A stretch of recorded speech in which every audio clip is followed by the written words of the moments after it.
ready. Right, so you are now recording? I am recording. Right, and then we shall start. You shall begin. Hello ladies and gentlemen, hopefully you can hear me. If not, I shall have to overdub this later using the modern technology. Now, we have in this corner of the yard here a selection of fruit bushes and things like strawberries and some rhubarb and one or two other slightly less usual things like the fruiting honeysuckle.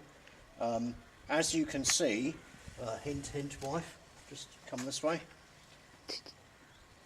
As you can see, the size of these is a bit too big for us to practically, put them in a box and send them out with the courier. So what we're really hoping is that people will realise that at £5.50 that is a ridiculously good value black currant or red currant or whatever it is, and that you'll be happy to come here and pick them up.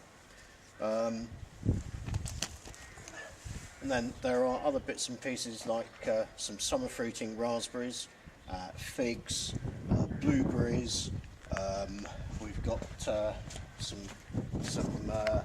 purple fruiting artichokes that we've grown from seed, which are doing quite nicely at the moment. One thing I forgot to mention is we've got 4 varieties of wisteria, which are now, I'm nearly 6 foot tall, so these are about 5 foot tall out of the pot. We've got about 15 or so of each left at the moment. These are, how much are we charging for these now? Can't remember, it's about 13-14 quid, isn't it, something like that. Ridiculously cheap, extremely good quality plants. If they don't get sold before they come into leaf, we will simply have to pot them up into bigger pots and keep them until next year and charge lots more money. Right, on to the... Record. Right, okay, so we have a selection of fruit trees and various ornamental trees that we have bought in and potted up over a year ago, and they've grown on in the pots. And again, it's now the second week of March, and really and honestly, these want to be in the ground shortly before they come out into leaf. So, you're looking at how tall is this one here? It's got to be about 10 foot tall. 18 quid I think we're charging for these. Stupidly good value. We can't send them out with a courier because the courier will turn them into kindling, and we can either deliver them around Somerset locally, or you're welcome to come pick them up here. Right, so that's trees. Now, the cistus plants on the website at the moment are turned off. In other words, you can't buy them, and the reason why is we've had to give them a really good prune. These were only potted up last summer into 3 litre pots, and they've grown like they didn't know when to stop, so they've had to have a really good prune. But it doesn't matter, the vast majority of them will come bouncing back thicker and better than ever. If you know how to prune cistus, you can make a lovely job out of it. But they should bush out and be twice as bushy as they used to be, and the little buds on these maculatus are already coming out at the leaf joints already. So by the sort of second week of April or so, they should be quite bushy plants. Right, so that's that, and we'll just have a quick, hopefully you can follow me around. You're not going to follow me around. Back in a minute. Again, right, the perennials for this year, the place we went a bit wrong last year, because don't forget this is only the beginning of our second year here, the place we went wrong was we didn't have anywhere near enough perennials. So in a moment we'll go in the polytunnel and you'll see something else, but these are all, or the majority of these are potted up perennials and lavenders. Over on this side there are a selection of last year's perennials which are quite suitable for planting any time now. As I say, it's the second week of March. They're rooted plants. If they've got top growth coming back on them now, they'd be perfectly alright to plant.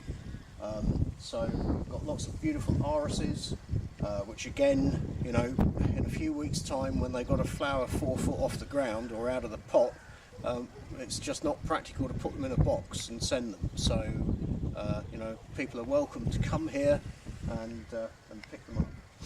And then the shrubs are all a bit sort of what we call winterized at the moment. They're pushed up tight together over there so that if we'd had any really bad weather, it would have given them a bit of protection.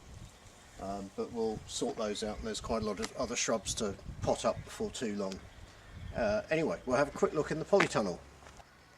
Right, so there's I don't know how many trays we've got here. Where are we? 20, 40, 60, 80, 100, 110, 120 or so trays. Each one is a different variety of perennial, all from seed. The vast majority of them are what we call species perennials, because they come true from seed. Some of them are forms that are not species, they're cultivar, which are a sort of form of a species which come true from seed, if that makes any sense. Now, these have only been in the trays for about 2 weeks now, I suppose, some of them, and surprisingly, even though there's absolutely no heat in here at all apart from the protection the polytunnel gives, they are slowly but surely emerging. There's 40 cells in each one of these trays, and when they're big enough they'll go straight up into a 2-litre pot. There's about, where are we, 40 in a tray, 100 times that, there's 4,000 plants here roughly. And it's everything from chrysanthemums to baptisia, all kinds of interesting, slightly unusual perennials that we haven't grown for a year or two, or certainly haven't grown here. And they should be ready by sort of late May, thereabouts, I suppose. There's 2-litre plants and most of them will flower this year. And then over on the other side, there's some herbs that have recently been potted up. I've been tidying the herbs up the last day, so there's all sorts of mints and thymes, 1 or 2 marjorams, curry plant, what else, lemon verbena, various bits and pieces. And then the far corner down there, it's things like some olives, some hibiscus, some korea, 1 or 2 things that are just a little bit tender that you wouldn't really want to be outside if we did get any bad weather. So they've been just sort of parked up in here for the winter. Right, let's have a look in the other tunnel. Right, so this is the other polytunnel, which I still haven't got around to finishing the floor in here yet, but I will do before too long. These are some marvellous acacias, or commonly known as mimosa. Superb plant for a large office atrium where you've got lots and lots of space. Put it in a big tub, and yellow flower, very pretty plant. Can grow outside. There used to be one growing down in a garden in Dulverton on Exmoor, which probably got stung up by the frost eventually, but winters like we've just had in the southwest here, where it hasn't really fallen below -5, you'd probably get away with them being outside. Same with the albizia, which actually are probably a bit more hardy than these. And then there's my little propagating room here, which again we don't heat, but the additional protection that a second layer of plastic gives, I know it's very crude but it works. Just 1 or 2 things that need just a little bit more warmth. They will go off much better in there. And then out here there's all sorts of what we call liners, which are 9cm square pots. I will have to do a thing about pot sizes, but that's a 9cm square pot. Put it in perspective, that is nearly a 4-litre tall pot. Anyway, so these are all what we call liners. These are plants we've taken cuttings of, or 1 or 2 perennials or splits. Some things have been from seed that are growing on.